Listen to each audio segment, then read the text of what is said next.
Okay, well, good morning. My name is Dr. Matthew Pirzala, and I am Medical Director of Primary Care Services with Addiction Recovery Care. Um, I am going to be operating the presentation of a pre-recorded, about a 34-minute presentation that myself, Dr. Sarah Johnson from Addiction Psychiatry, and Leon Heaton, who has a extensive background in counseling and mental health. We put this together just yesterday and pre-recorded it per the recommendations of the NAMI folks, since ever so often technical glitches can arise. So I at the end there will be a Q&A session where I will drop the screen and turn on my camera, and we'll have a more human face-to-face interaction. But since I'm not real astute with Zoom, I'm a little bit afraid to get off of the screen that seems to be working right now. So I'm going to push play, and as you can see, it lasts about just a little over 30 minutes. And I hope that you folks appreciate the presentation, and I'll look forward to meeting you guys face-to-face here in about a half an hour. So take care. Matthew, just before you play, is Leon and Sarah also here? No, I'm going to be the one fielding, I'm here. fielding for the rest I'm here. of us. Oh, Leon I is see here. you, Yes. Leon. Okay. Yay. Perfect. So Sarah Okay. will not be joining us today? Sarah she just texted me. She's doing mom duty. Young man has a birthday party to attend, and yeah, she was on earlier, and she is reachable by various pathways if anyone's interested in following up with her in the not too distant future. But hopefully Leon and I can help out in the Q&A session. Appreciate you. I'll turn it back over to you. Certainly. And off we go. Everyone, I'm Dr. Sarah Johnson, Behavioral Health Medical Director for Addiction Recovery Care. We're so happy to be here with you all today and talk about substance use disorders and some of the services that we offer to help individuals in Kentucky achieve recovery. Next slide. I'll be joined by two of my colleagues, Leon Heaton and Matthew Pirzala, who will talk more about the programming that we offer here at ARC. At the conclusion of our presentation, we hope that you will better understand the current substance use disorder crisis in the United States and Kentucky, and also understand how we, along with other addiction treatment providers, fight addiction through innovative programming. We hope that you're able to learn about resources available to help loved ones that you may know who are struggling with substance use disorders, in addition to mental health problems. Next slide. No talk about ARC would be complete without recognizing our founder and CEO, Tim Robinson. Tim was a former prosecuting attorney in Eastern Kentucky and a self-described functioning alcoholic. In any talk that he gives to the public or clients at ARC, he discusses his recovery journey and talks about how he was affected by alcohol. In 2006, which is his sobriety date, between then and now, ARC has grown to be one of the largest treatment providers in Kentucky. And it all began in 2010 with Karen's Place, a recovery center for women in Louisa, Kentucky. Next slide. We won't go too deep into statistics today because we know that we have a varied audience with lots of people who are families and friends of those living with mental illness and not just treatment providers. But this slide highlights how addiction is a public health crisis here in the United States. This graph shows a steady increase in national drug-involved overdose deaths between 1999 and 2020, with 91,799 in 2020. Next slide. And this chart highlights how Kentucky is affected by drug overdose deaths as well. As you can see with these numbers, especially between the ages of 25 and 54, Kentucky continues to have several hundred overdoses per year. Next slide. Most people at some point in time will have a family or friend who is affected by substance use disorder if they themselves are not the one affected. So it's good to be familiar with the various treatment options that are available. And there's a wide spectrum of treatment options for substance use disorders. One of the underlying principles of treatment, which you'll get to hear more about our offerings later in the presentation, is that treatment is very individualized. And addiction treatment providers should meet their patients where they are in their recovery journey. And patients may move throughout the treatment spectrum throughout the course of their illness. Different treatment settings range from outpatient settings where you might see a therapist or a doctor weekly or monthly to inpatient settings where patients who have medical illnesses or are at high risk for withdrawal can receive hospital level care to make sure that they can achieve recovery in a safe manner. Next slide. This slide highlights how most people who need treatment for substance use disorders don't receive any. In 2019, 21.6 million people needed treatment, but only 2.6 received it. Now, I'm sure everyone has the COVID-19 pandemic fresh in their minds and could think that that could play into this. However, there were many accommodations made throughout the pandemic, such as expanded use of telehealth, so that people still had access to treatment services. And this continues to be a problem today. Next slide. This slide highlights ARC's growth. ARC has grown and expanded to meet the needs of people here in Kentucky suffering from substance use disorders.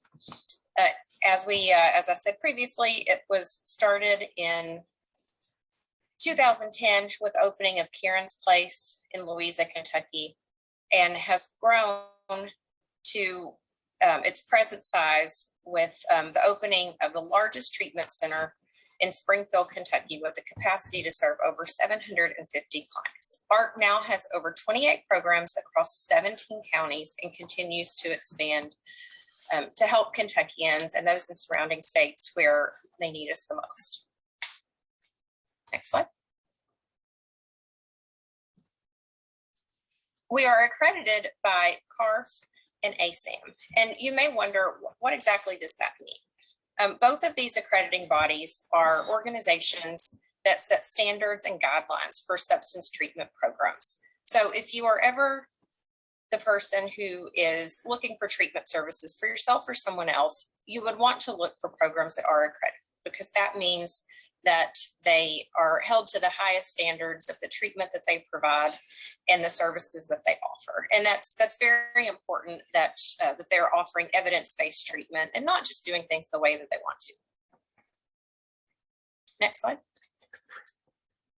This slide highlights all of our locations in Kentucky, with the red dots being upcoming treatment centers that are planned for opening within the next year or so. As you can see, ARC has roots in Eastern Kentucky and has a very strong presence there, but has expanded through other parts of the state and continues to do so to meet treatment needs. Next slide. Okay, at this point, I'll turn the presentation over to my colleague, Leon Heaton. We'll talk more about our programming. Thank you, Dr. Johnson. So as we talk about ARC and the many services that we offer, one thing that we like to keep a focus on is one life at a time. We treat every client that comes through the door as if they're the only client we're serving at that time. That helps us to really focus on the individualized treatment and the care of that particular client. And our approach to that care is we use ropes. We look at the recovery, which is in our programs through our recovery models. We take our clients out to 12-step meetings. We have community, recovery community within our centers. We offer opportunity, which is the Millard College, we'll talk about later, Peer Support Academy, the physical health. We offer a slew of medical services to our clients to make sure that they're physically healthy so that they can recover. We look at their emotional health. We offer groups, individual sessions, psych services, and we continue to grow that area of the ropes. And in a spiritual life, we make sure that they have access to to spiritual, to pastoral counseling, to pastoral programs. We've partnered with some big churches that come in to provide services and resources to our clients to help their spiritual walk. Crisis to career. This is in the slide previously that Dr. Johnson showed that talked about in 2016, we started the Peer Support Academy. We took the treatment model that we had and we compared it with a vocational program. So we already had phase 1, phase 2, and phase 3. And we added phase 4, which is our job skills and education. So once we get your recovery and some life skills, we're going to put those in phase 3. You're going to get some opportunities to practice those. And then we really dive into the job skills and education. We're very, very keen on those that are seeking their GED. We make sure to start those GED services as soon as possible when the client gets stabilized in our centers. A lot of times that's in phase 1 early on in treatment.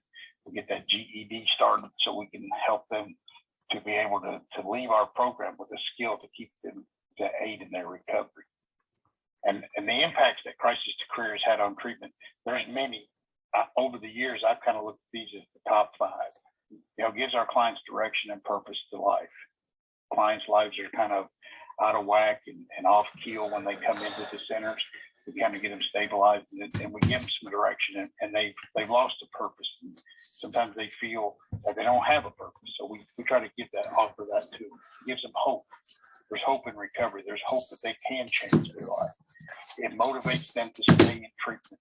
Almost overnight, when we implemented the Peer Support Academy, rolled that out in 2016 and give that option to our clients, we immediately seen clients start to stay longer, which was great. We love that because we figured out early that we had to keep it. The longer we could keep them in treatment and connected to addiction recovery care or to a recovery system, then their lives were going to be better. They were going to have to stay longer in recovery. We give them the opportunity to practice and to live out the 12 steps, to pour back into people, give their life more purpose to help others. And it provided us a stream of peer support providers that we desperately needed and still do. So when we look at all the services in addiction treatment, you look at the counseling and the other addiction services, those are really interventions. So when we start to think about that as an intervention, that's a temporary, it's a beginning and an end. Recovery is a lifelong adventure, a lifelong journey. And that journey requires peer support throughout that whole journey. So we have to keep an abundant supply of peer support providers and those that have been through the challenges of living life in recovery on life's terms to help others to still achieve those same goals. And we hope to make peer support not just a stepping stone credential to where you're a peer support provider and then you move on to a counselor, but to where you become a peer support provider and that's a credential worthy that you just stay there and you say, this is what I want to do. I want to continue to pour into people's lives in this fashion.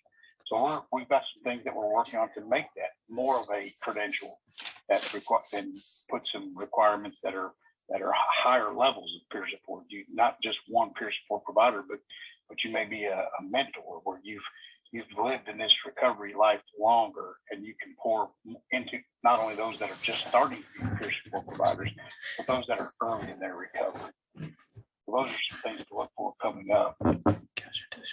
Our average length of stay today is as of January, probably around 55 days average. Now, when we say that that's the average length of all patients, we take into consideration all patients. From if you have some that come in and leave AMA after day 3, they're in this number too. And we have some that have been here, a year. So it's a true snapshot of our days in service. And right now we're averaging about 55 days in treatment, which is great. We'd like to see that number climb higher. From 2010 to present, 44,102 clients have been served, 7,800 in residential and 2,355 in our outpatient centers. I'm guessing that 2022 will be even bigger. Cost benefit. This slide here takes a look at what the public investment is into the clients that are seeking treatment, and that the programs with a vocational program, you're going to get a $7 payback, not including the job training. So when you look at that, you're looking at clients that come in to the center being on Medicaid, not paying taxes. They're going to leave paying taxes. They're going to come back. You're going to put them back to work, and it's going to give their life so much purpose. And then they become back to a productive citizen, and then that's the investment payoff when you're changing not just that client's lives, but generations are being changed by the impact of it that this shows right here. So serious mental health issues, we have seen a severe increase in since January 2020. We see a lot of major depressive disorder, and we have a significant population of our clients who suffer from many mental health disorders. And as a result of that, we have met that challenge by bringing on Dr. Johnson and a psychiatric cachet of services that we grow and are continuing to grow to meet those ever demanding needs that our clients have. Our Hep C treatment referrals have went from July 104 to 150 in August of 22. Dr. Perizal will speak more about our medical services. We offer a very robust medical treatment component to our clients to ensure that we're giving them the best opportunity to see their recovery when they leave. We've created 900 plus jobs. 50% of our staff are in recovery. 33% are art graduates. So we very much are honored to be a second chance employer. The Millard College offers the following career path. This is our peer support academy, which just went to the Millard College, and our internship programs are through these. We have addiction recovery studies, the peer support academy, and now we're offering food management, certified business office managers, automotive training, general maintenance, behavioral health technicians, and art creative, which is music and art and theater. The clients really like that, and it's a hands-on learning experience that they get to operate the sound recording and learn different ways of artwork. Arch Enterprises. This slide shows all the enterprises, the small businesses that we really out of necessity opened because we had all these second chance employees that we were creating, and we needed a place to put them. We needed a job for them. So Tim Robinson, being very innovative and very front thinking, thought, well, let's just create destinations for this workforce. So we have Second Chance Auto, which was the first that we did. And it services all of the fleet that ARC has and provides an opportunity for the clients to be ASC certified. We have Mountain Movers Theater that they put on shows in downtown Louisa at the Garden Theater. And sorry to interrupt everyone. Just a reminder, if you are not muted, even if you're playing a video, we can still hear you. Masterpiece Cafe, and clients are working in all of these. The Millard School, which is a grade school, high school for there in Louisa. We have Crown Fitness. We opened that just recently outside of where our Crown campus is in central Kentucky there, and that's been a huge success.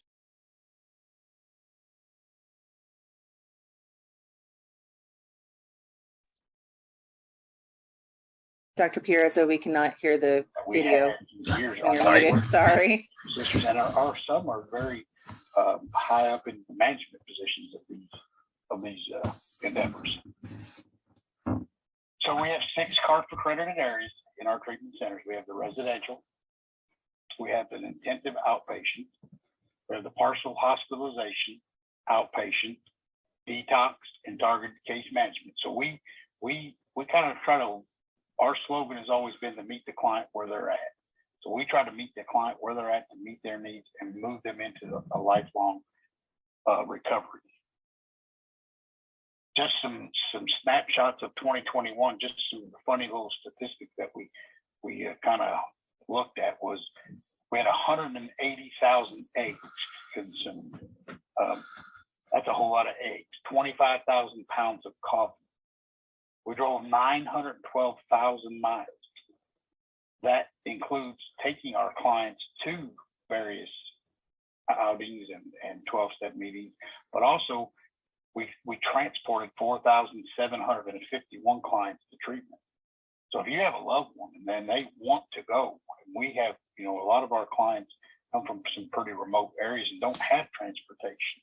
You have a loved one that wants to come to ARC or wants to get into treatment, you call and we'll come and get them and we'll transport them to treatment and make sure that they get there safe.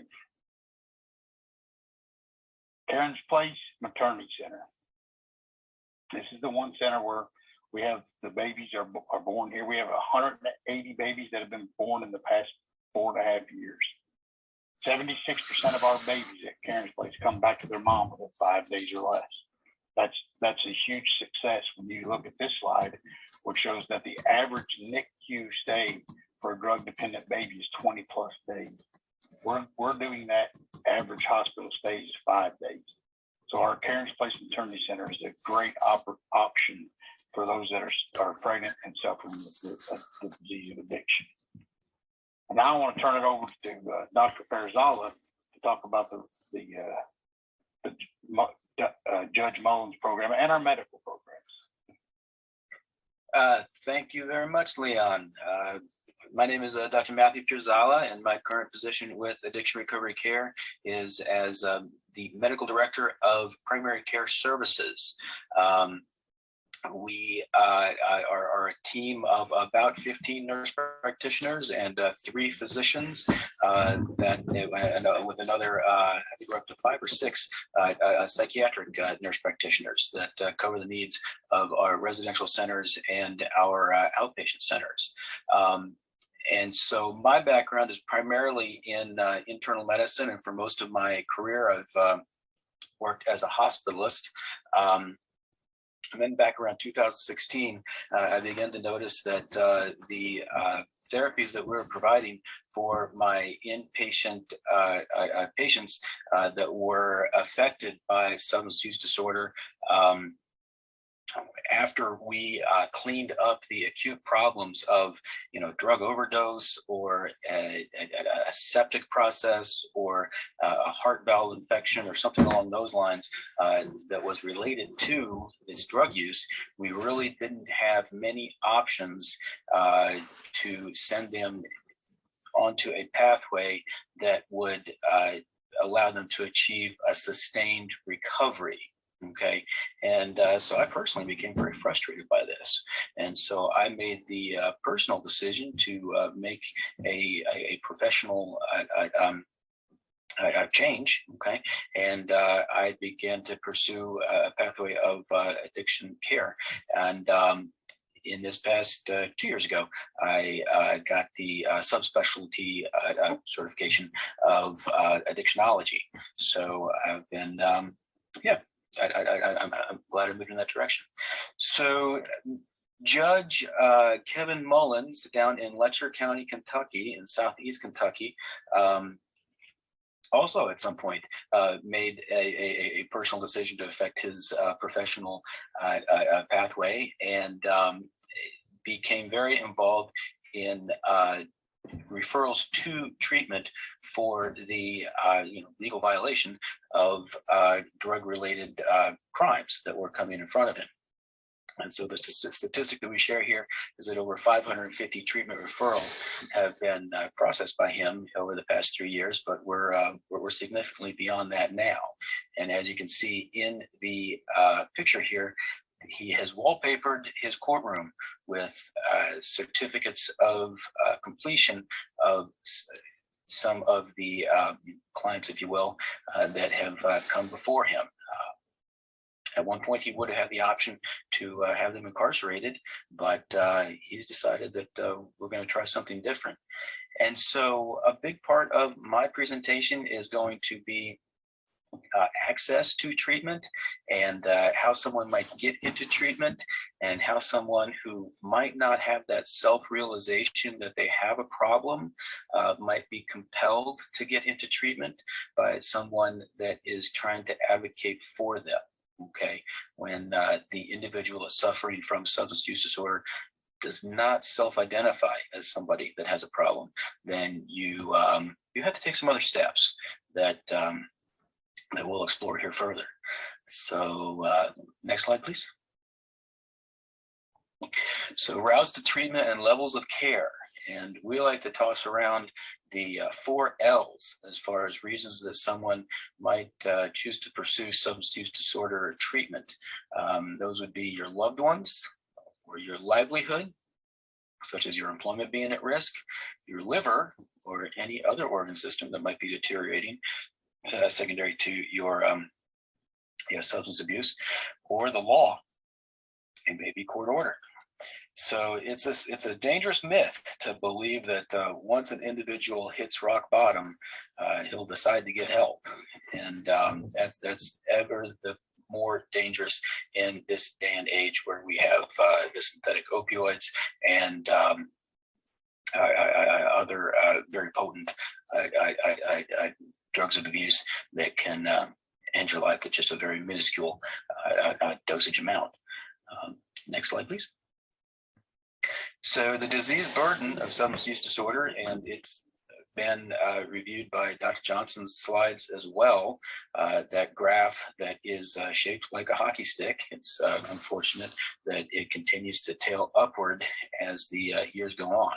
But as I mentioned back in 2016, my personal reflection was that we're losing 60,000 people a year here. This is about the same amount of people that died in the Vietnam War, which took place in a time span of over 10 years. So that's a really big deal. And as we progress forward, I think I saw a CDC data publication that in 2021, the death toll of accidental drug overdoses had become the leading cause of death in adults under the age of 50. So it continues to be a significant burden. So in times of war, people may be compelled to do things that they would not otherwise be asked to do.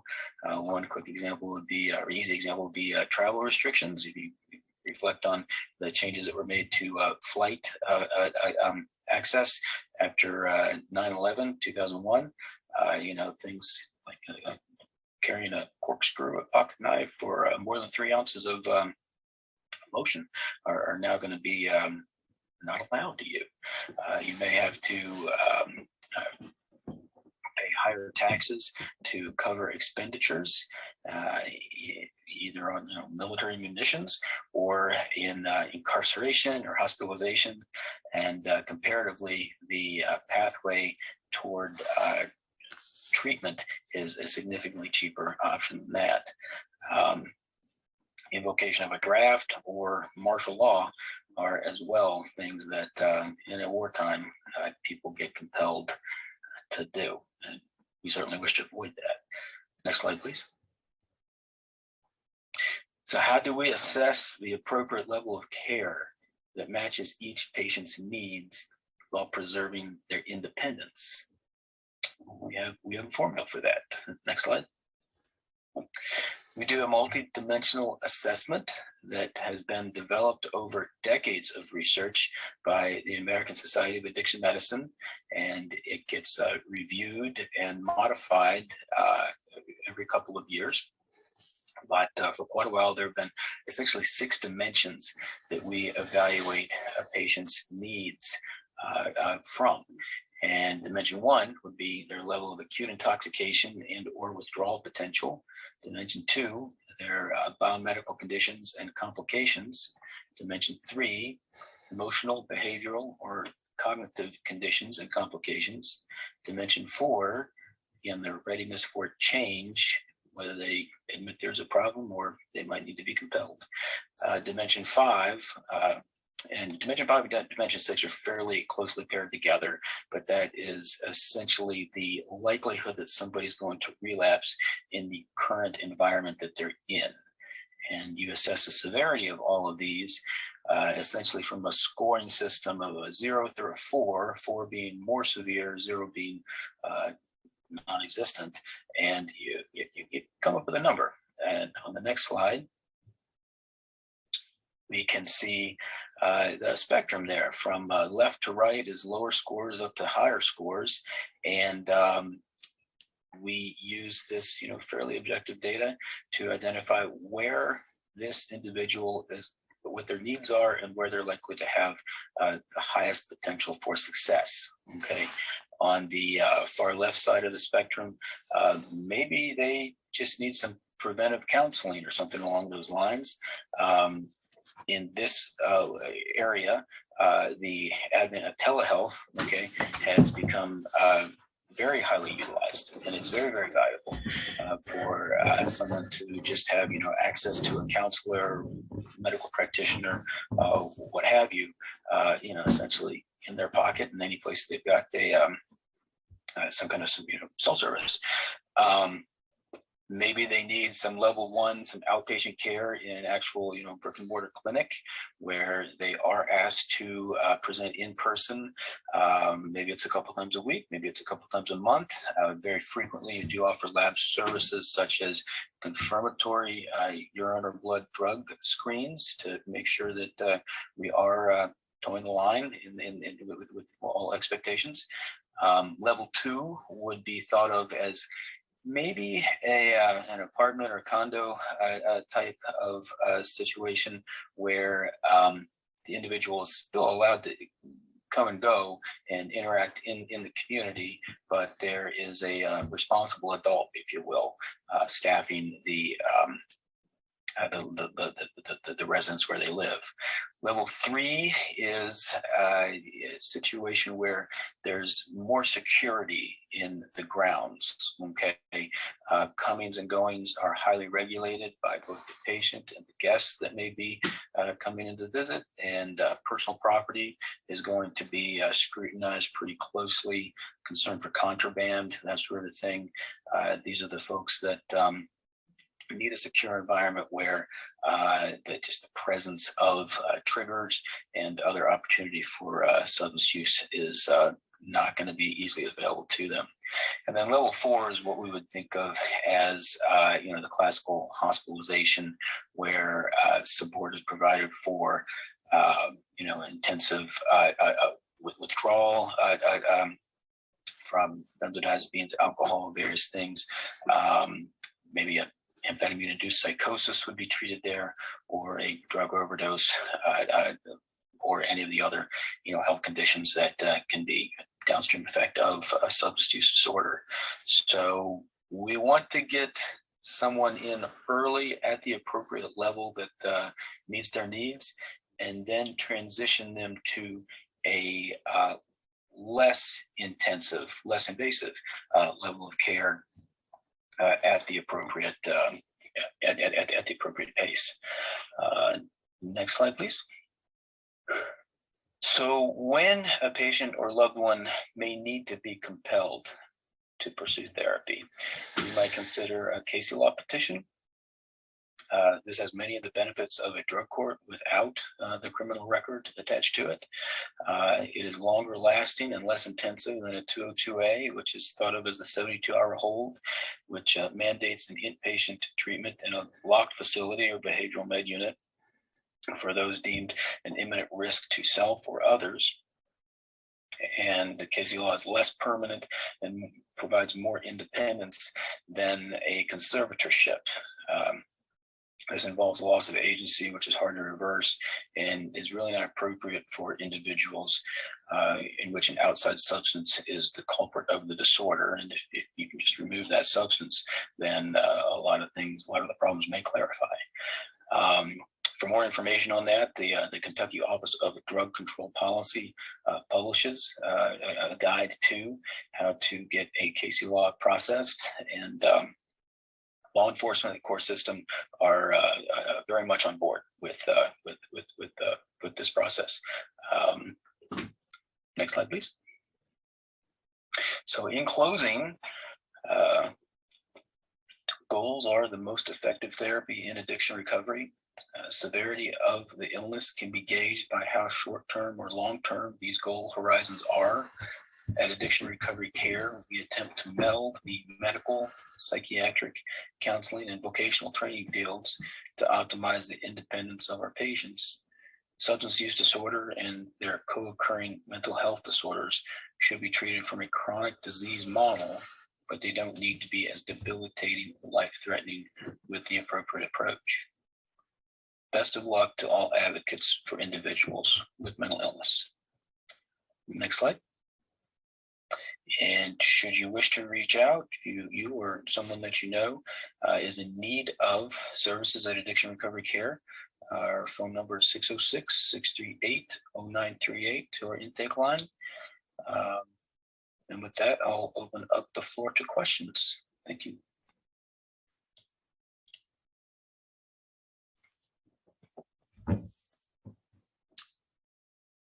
Okay, can you guys hear me? I got to figure out how to stop the recording. Yeah. Stop recording. Okay. All right. All right. Well, that's my piece. What you folks think? Did this prompt any thoughts? Any commentary?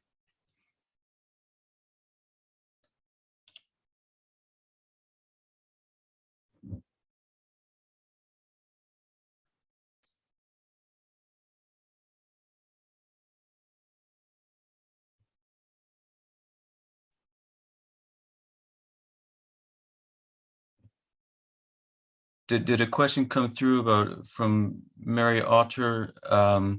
What are your thoughts on a patient who has low motivation for schizophrenia? And I've just this past week, I was involved in a court case, through the Casey law process of an individual that was, very quite schizophrenic and was self-medicating with methamphetamine, and it can be very difficult to differentiate what would be organic schizophrenia versus the effects of methamphetamine or any amphetamine induced psychosis. This court case was heard in Fayette County court system. And he was ultimately, well, the good news was he did agree to go to therapy, but he was in the process of, how shall we say, being compelled to pursue therapy. I hope that answers the question.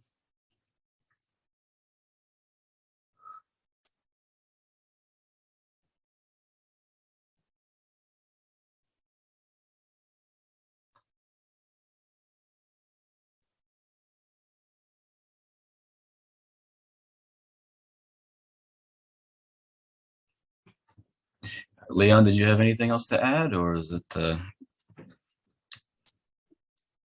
No, I just, I think it's important that what you said, that we realize that the addiction sometimes is a symptom of a mental health problem, and sometimes we kind of lose sight of that, and it's important that we understand that it sometimes is self-medicating, and we have to have programs that are all inclusive, that treat the whole client versus just one area of the client's life.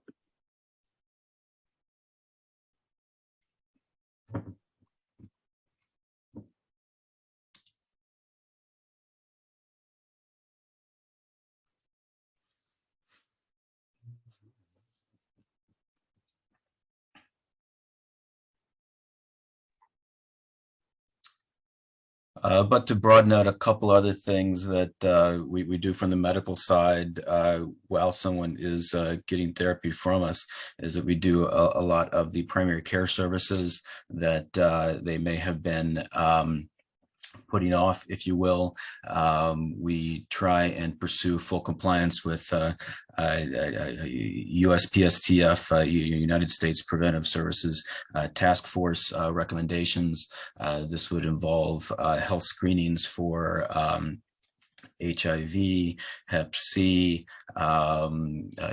syphilis, all the STDs, a lot of the STDs, and then standard blood work with, CBC, CMP, screening for, hypertension and just other disease processes that may have been neglected for a while. The health maintenance is a part of our process that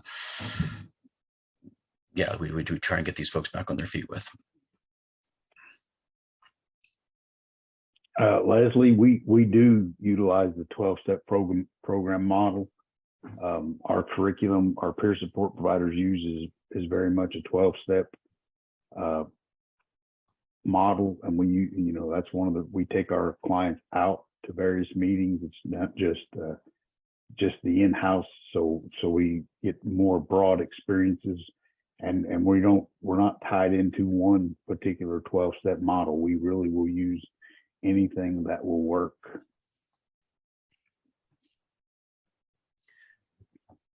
But utilization of mentorship, okay, is something that is just pivotal to our model. It's usually the case is, it's almost always the case that our house staff are people that are in recovery themselves, that our peer support professionals are have walked that path themselves, and it's not just some medical professional, counseling professional that is wagging a finger. So I see this other question relating to respects to holding a job. How do you motivate someone with low motivation? Providing mentorship, I think, is the best pathway for that. Yeah, we use most of our res staff our residential staff are peer support trained too, so they do a lot of role modeling. So they're able to not only show the client that it is possible, it's not just something that we say, but they're living proof that it's something that they can do. 1 year ago, many of them were in their same shoes. They walked in that door and felt the same way, the same unmotivation, the same lack of wanting to, they didn't see light at the end of the tunnel.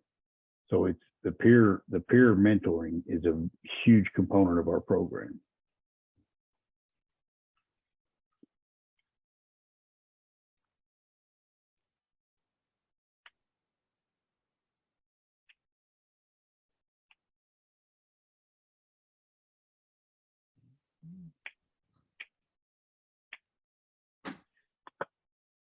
Do you guys have a link or a slide with your contact information we can put up for everyone who's still here so they can get a hold of your organization and make referrals, all that good stuff? Seems like we ought to. Just since we have a little bit of time left. Yeah, addiction recovery care is what comes up on Google.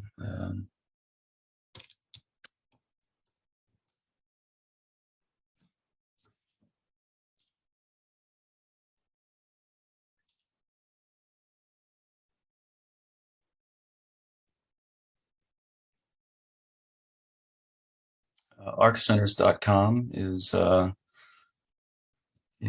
easiest way to get there.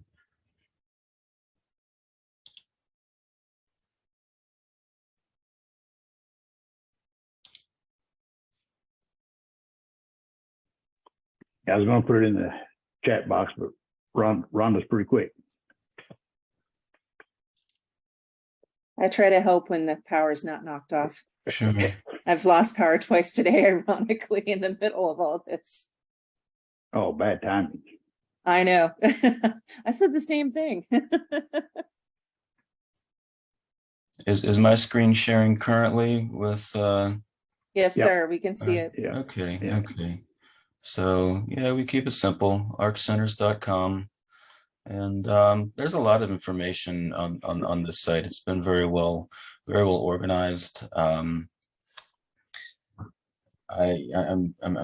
Yeah, we are the largest addiction treatment center in Kentucky. The Crown campus, we believe, is the largest rehab center possibly in the world. Okay, and we're not too hard to find. The Casey Law evaluations that I spend a lot of my time doing, I believe when you do, Casey Law assessments, when you do a Google search on that, our service is the first one to present on that. We do not charge for Casey Law assessments for the medical and mental health interview that is required in that. Yeah, there are plenty of other very, very, very good addiction treatment services out there, but I think we're pretty good at it.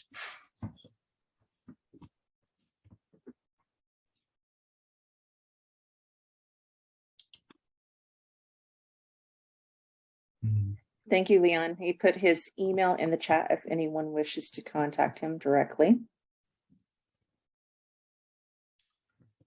Melanie, your question, we are one of the providers for the Angel programs that the KSP puts in place, so they can bring their client to us. We have pretty much 24/7 intake, so we do that, and it should, we mentioned Tim Robinson, as the founder. He is very much an advocate in various arenas. He attends the things about second chance employment. He's very much into public policy on helping any way to help those in addiction, and that we realize the co-occurring goes along with the mental health, and that he's very much an advocate for that.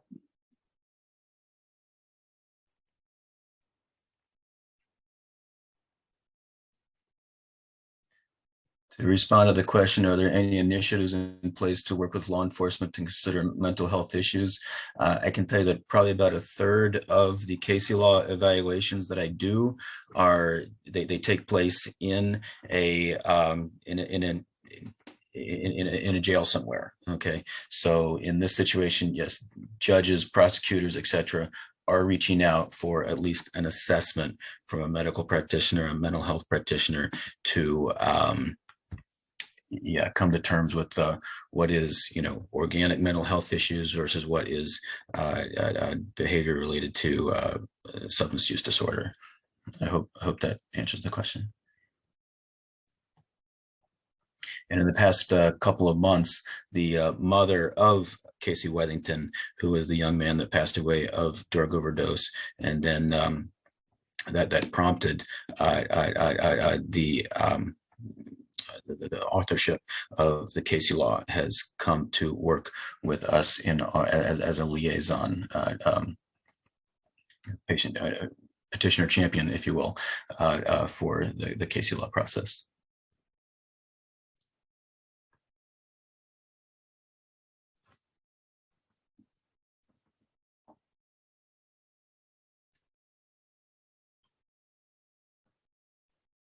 Did we catch Mary Otter's question about motivation to hold a job if there's low motivation yet? Well, I was hoping to respond to that with maybe my comment about mentorship. Generally speaking, a Casey Law process is something that's applied when there is illegality involved, or there is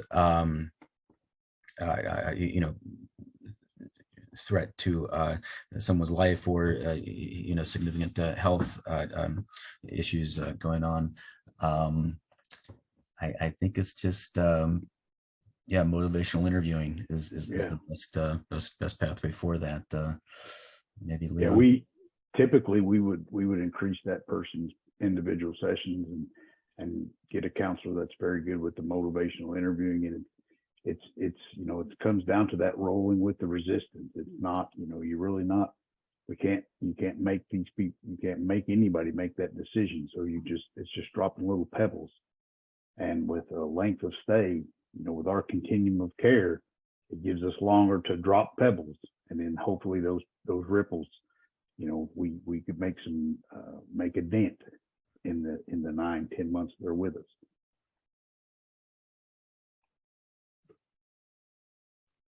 That's the great thing about having the continuum of care that we do have, is that we have time. We don't have to rush. We're not in a hurry.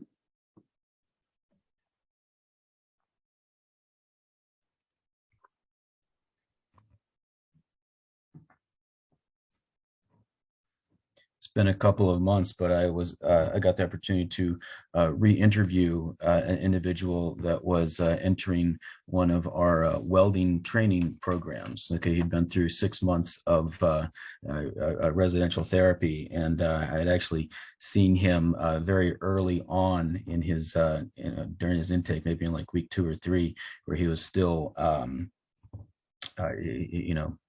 coming out of his withdrawals and not in a good place at all. And we got him on all kinds of medications to, alleviate that and to, dampen his discomfort.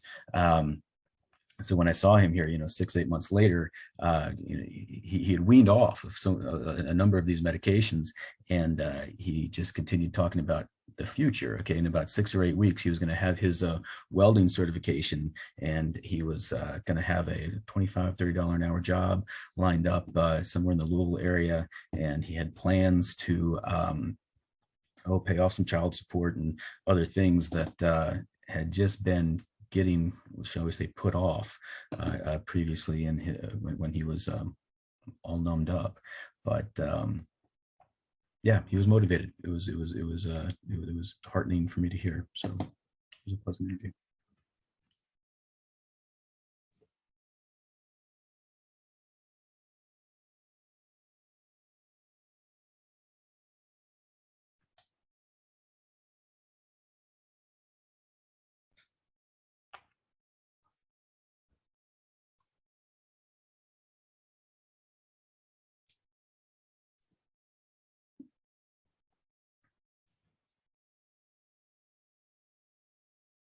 Yeah, I lost a very good friend myself from high school years to overdose. And if you hang around ARC for a while, then just about everybody on the staff has been affected or knows someone that passed away. So it's these are body counts that are consistent with a war, and you've got to decide which side are you on. What pathway do you want to pursue? What's your involvement going to be? It's unfortunately a very potent recruitment tool. I have a question for the doctors. What is the best piece, each of you, the best piece of information that you feel is important to give to a family member of someone struggling with addiction or alcoholism?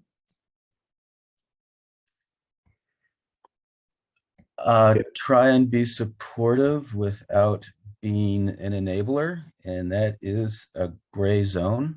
Sometimes it's often it's appropriate to step away and get an objective assessment.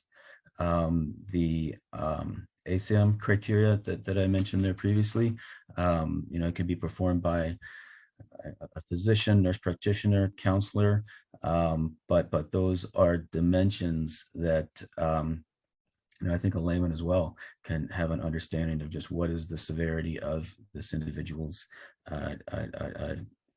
disease process, and then pursue an appropriate treatment environment to address that, to address those issues.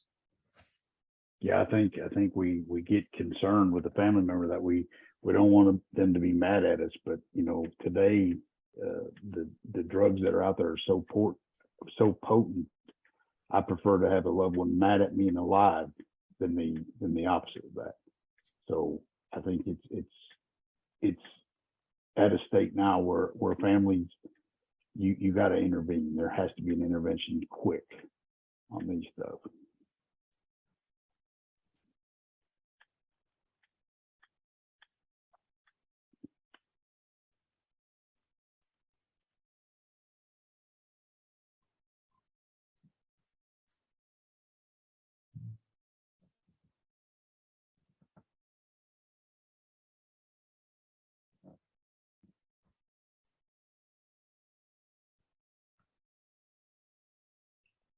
A substance use disorder is a disease process that most people recover from.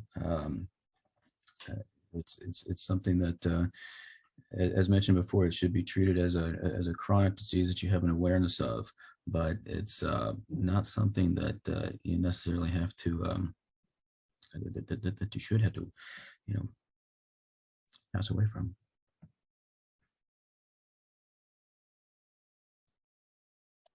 We have just 5 minutes left, so if you have any questions, please put them in the chat for us. If not, if you are scheduled for the next breakout session, you may go to the breakout button and click to enter that one. That is starting at 11. And if you are in session 3A, I will see you there. If not, you can exit Zoom and we'll see you later. Thank you all for coming. I appreciate it. Yeah, thank you all.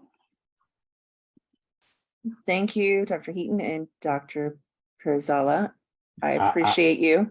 Yeah, I'm not a doctor. Oh, I'm so sorry, but That's Mr. all right. Heaton, I appreciate you as well. You're here, you're supporting, and all the support is welcomed and appreciated.